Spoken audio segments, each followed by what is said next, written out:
परिचय। शनिवार को बैडमिंटन मैच होना है।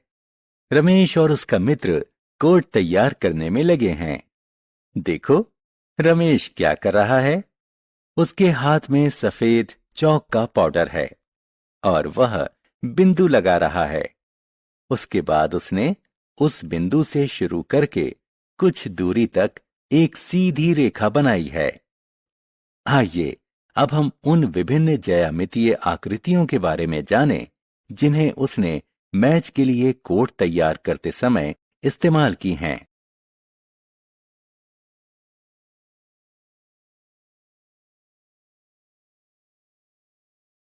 उद्देश्य।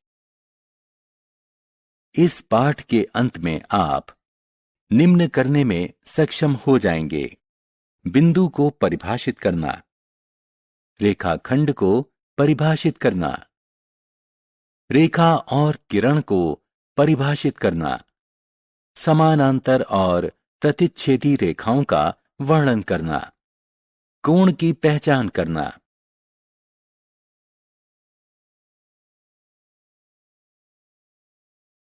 बिंदु। अंग्रेजी के वाक्य के अंत में फुल स्टॉप पूर्ण वाक्य को निर्दिष्ट करता है। फुल स्टॉप एक बिंदु होता है जो कि विमा रहित आकृति है। एक नुकीली पेंसिल की नोक से बनाया गया लगभग ना दिखने वाला चिन्ह डॉट बिंदु की निकटवर्ती अवधारणा है। बिंदु अवस्थिति का निर्धारण करता है या स्थिति के बारे में जानकारी देता है। बिंदु अंग्रेजी के बड़े अक्षरों जैसे ABC से दर्शाया जाता है। ये बिंदु A, बिंदु B और बिंदु C के रूप में पढ़े जाते हैं। रात में आकाश में दिखने वाले तारे बिंदु के प्राकृतिक उदाहरण हैं।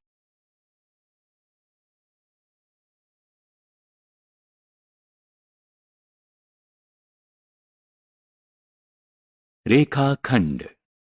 हमारे दैनिक जीवन में रेखाखंड के अनेक उदाहरण हैं। मेज की core, black board, pencil box, पैमाना या लंच बॉक्स एक रेखाखंड हैं। एक कागज लें, इसे मोड़ें और उसके बाद इसे फिर सीधा करें। कागज को मोड़ने के कारण बना चिन्ह एक रेखाखंड है। एक पतला धागा लें और इसे सीधा रखें। यह भी एक प्रकार का रेखाखंड है। दो बिंदुओं के मध्य की न्यूनतम दूरी रेखाखंड कहलाती है। इस रेखाखंड के आरंभ और अंत इसके अंत बिंदु कहलाते हैं। रेखाखंड को इसके अंत बिंदुओं के नाम पर नामांकित किया जा सकता है। हम इस रेखाखंड को AB या BA कह सकते हैं।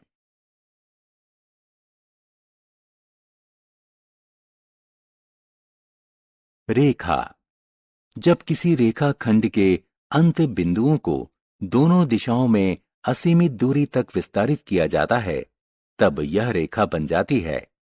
कागज पर रेखा को निरूपित करने के लिए हम रेखाखंड के दोनों सिरों पर तीर के निशान लगाते हैं।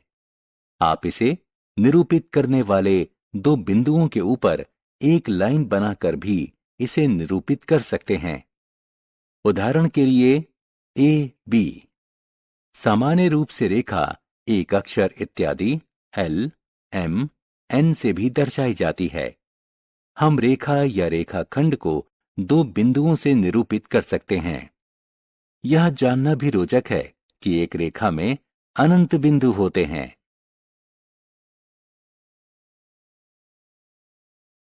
प्रतिच्छेदी रेखाएं। चित्र को देखें। जब दो रेखाएं एक बिंदु से होकर गुजरती हैं, तो उन्हें हम प्रतिच्छेदी रेखाएं कहते हैं। दो रेखाएं L1 और L2 एक बिंदु से होकर गुजरती हैं, तो L1 और L2 प्रतिच्छेदी रेखाएं और P प्रतिच्छेदन बिंदु कहलाता है। हम प्रतिच्छेदी रेखाओं को एक उभयनिष्ठ बिंदु वाली दो रेखाओं के रूप में भी परिभाषित कर सकते हैं। आपके पास प्रतिच्छेदी रेखाओं के अनेक उदाहरण हैं।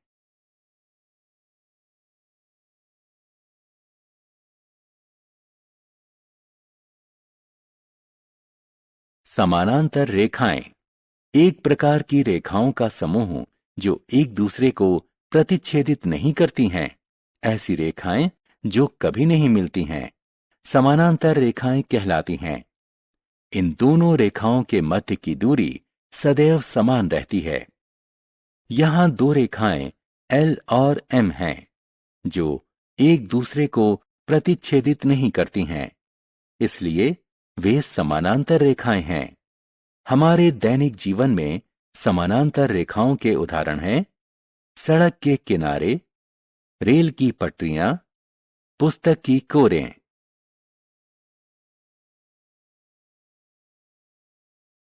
किरण को समझना। हमने रेखाखंडों के बारे में सीखा। क्या होगा यदि हम एक अंत्य बिंदु स्थिर रखें और दूसरे अंत्य बिंदु को विस्तारित करें? इस प्रकार निर्मित आकृति का कोई नाम क्या होगा? हाँ, इसे किरण कहते हैं। आप इसे सूर्य की किरण मान सकते हैं। ज्यामितीय रूप से हम इस स्थिर बिंदु को मूल बिंदु यानी प्रारंभिक बिंदु और इसके विस्तार को यात्रा की दिशा कहते हैं। हम किरण को भी दो बिंदुओं, प्रारंभिक बिंदु और तीर से पहले दूसरा बिंदु के रूप में निरूपित कर सकते हैं। कोण। आइए अब हम कोण के बारे में जानें। अलमारी या बक्से का खुला हुआ दरवाजा एक कोण बनाता है। गणितीय भाषा में जब दो किरणें एक उभयनिष्ठ बिंदु से शुरू होती हैं, तब हम कह सकते हैं कि एक कोण का निर्माण हुआ है। दिए गए कोण में किरण AP और AQ का उभयनिष्ठ बिंदु A है। कोण बनाने वाली दो किरणें उस कोण की भुजाएं कहलाती हैं। कोण बनाने वाली किरणों का उभयनिष्ठ अंत्य बिंदु कोण का शीर्ष कहलाता है। कोण को PAQ नाम दिया जाएगा। ध्यान रहे कि कोण के शीर्ष को दर्शाने वाला अक्षर सदैव बीच में लिखा जाता है। दिखाए गए चित्र में कोण का आंतरिक और बाह्य भाग अलग अलग रंगों से दर्शाया गया है।